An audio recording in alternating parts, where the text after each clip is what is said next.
Hello students, welcome back to my channel जहां हम कर रहे हैं क्लास 8 की मैथ्स लेटेस्ट एनसीईआरटी एडिशन 2023 के अकॉर्डिंग।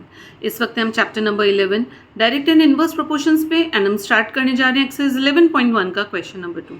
सो बच्चों, हम लोग बुक में से क्वेश्चन रीड कर लेते हैं। A mixture of paint is prepared by mixing 1 part of red pigments with 8 parts of base. हम लोग मिक्सचर तैयार कर रहे हैं पेंट का, जिसमें जो बेस है अगर वो 8 हिस्से हम ले रहे हैं तो 1 पार्ट उसमें रेड पिगमेंट्स यानी कि कॉन्सेंट्रेटेड रेड कलर हम उसमें मिला रहे हैं। In the following table find the parts of base that need to be added. यहाँ पे आपको पिगमेंट्स दे रखे हैं और आपको बेस बताना है कि कितना ऐड करोगे। तो बच्चों, क्वेश्चन पढ़ के आपको यहाँ पे ये तो क्लियर हो गया होगा कि जब हम पेंट तैयार कर रहे हैं तो सेम टाइप का पेंट यानी कि सेम कलर का पेंट तैयार करने के लिए ये अगर हमारा 8:1 का रेशियो है तो ये इसी रेशियो में बढ़ेगा, यानी कि अगर हमारे पिगमेंट्स बढ़ेंगे तो उसी हिसाब से हमारा बेस बढ़ेगा। यानी कि ये क्वेश्चन हो गया हमारा डायरेक्ट प्रपोर्शन का। ठीक है, तो हम इसको करना स्टार्ट करते हैं। देखिए, मैंने यहाँ पे टेबल बना रखी है। यहाँ पे इन्होंने बोल रखा है कि अगर हम 1 हिस्सा पिगमेंट ले रहे हैं तो हम 8 हिस्सा बेस ले रहे हैं। ठीक है, तो हमारा पेंट तैयार हो रहा है। तो अब जब हम 4 पार्ट्स लेंगे, 7 पार्ट्स लेंगे, 12 पार्ट्स लेंगे, 20 पार्ट्स लेंगे पिगमेंट के, तो उसमें बेस कितना मिलाना है। तो यहाँ पे क्योंकि हमें पता है, आप लिख दीजिए as this is a question of direct proportion, this is a question of direct proportion। क्योंकि ये क्वेश्चन डायरेक्ट प्रपोर्शन का है, therefore x upon y equals to k। तो यहाँ पे x अपॉन y जो है वो k के बराबर होगा। अब x अपॉन y क्या लेते हैं हम, इसको। ठीक है, ये हमने ले लिया x और ये हमने ले लिया y। इसको हम मान लेंगे x1, इसको हम मान लेंगे y1, इसको हम मान लेंगे x2, इसको हम मान लेंगे y2, x3, y3, x4 and y4। ठीक है, ये हमने मान लिया।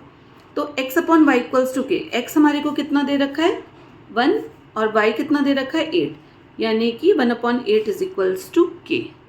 हमारी k की वैल्यू क्या है 1/8, जो कि कांस्टेंट रहेगी, यानी कि हर प्रपोर्शन के लिए हमारी k की वैल्यू 1/8 रहेगी।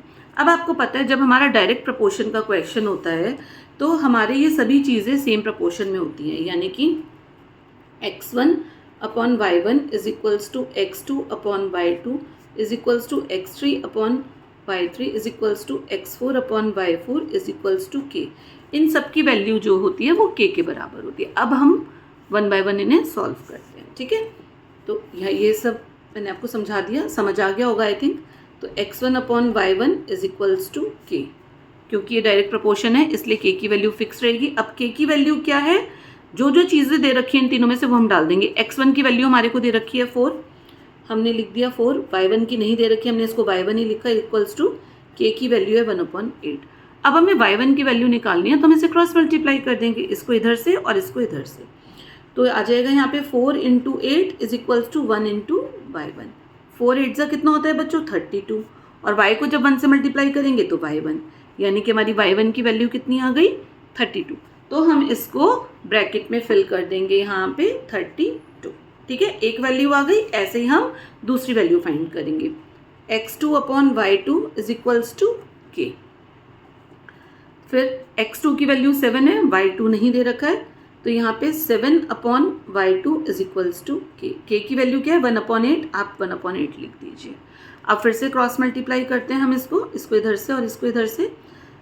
7 × 8 इज इक्वल्स टू 1 × y2। 7 8 होता है बच्चों 56, और यहाँ पे आ जाएगा y2। तो इस तरीके से हमारे को y2 की भी वैल्यू मिल गई, कितनी आ गई 56। नेक्स्ट फिल करेंगे हम same, x3 upon y3 is equals to 1/8, यानी कि k के बराबर। x3 upon y3 is equals to k। x3 की वैल्यू दे रखी है 12, y3 को कुछ नहीं दिया है तो हम y3 ले लेंगे 1/8। सेम तरीका है इसको सॉल्व करने का भी, क्रॉस मल्टीप्लाई करेंगे। 12 × 8 इज इक्वल्स टू 1 × y3। 12 8 कितना होता है बच्चों 96 इज इक्वल्स टू y3। तो यहाँ पे हम y3 की वैल्यू फिल कर देंगे 96। And now the last part, कि अगर हम 20 पिगमेंट्स हैं तो हम बेस कितना लें। तो ये हमने लिया है x4 और y4 is equals to k। x4 की वैल्यू दे रखी है 20 और y4 हमारे को निकालना है, इज इक्वल्स टू 1/8। फिर से बच्चों क्रॉस मल्टीप्लाई कीजिए, 20 into 8 is equals to 1 into y4। 28 जो होता है 160 इज इक्वल्स टू y4। तो y4 की वैल्यू कितनी आ गई हमारी 160। इसका मतलब अगर हम एक हिस्सा पिगमेंट का मिला रहे हैं तो 8 हिस्सा बेस मिलाएंगे, अगर हम 4 हिस्सा पिगमेंट ले रहे हैं तो 32 पार्ट्स हमारे को बेस के लेने पड़ेंगे, तब हमारा सेम टाइप का कलर तैयार होएगा। तो इसी तरीके से जिस प्रपोर्शन में हमारे पिगमेंट्स बढ़ रहे हैं सेम उसी प्रपोर्शन में हमारे बेस बढ़ रहे हैं, इसीलिए हम के को फिक्स लेते हैं।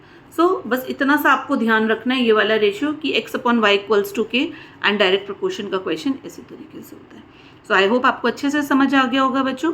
कोई भी कन्फ्यूजन हो कमेंट बॉक्स में ज़रूर मेंशन कीजिए, एंड अगर अभी तक आपने वीडियो को लाइक नहीं करा है लाइक कीजिए, चैनल को सब्सक्राइब कीजिए ताकि आगे के वीडियोस आप तक पहुंच सकें, एंड बेल नोटिफिकेशन को प्रेस करना मत भूलिए ताकि न्यू वीडियो अपलोड होते ही आप तक नोटिफिकेशन पहुंच सके। आगे के क्वेश्चंस के लिए देखते रहिए आगे के videos. Thank you so much.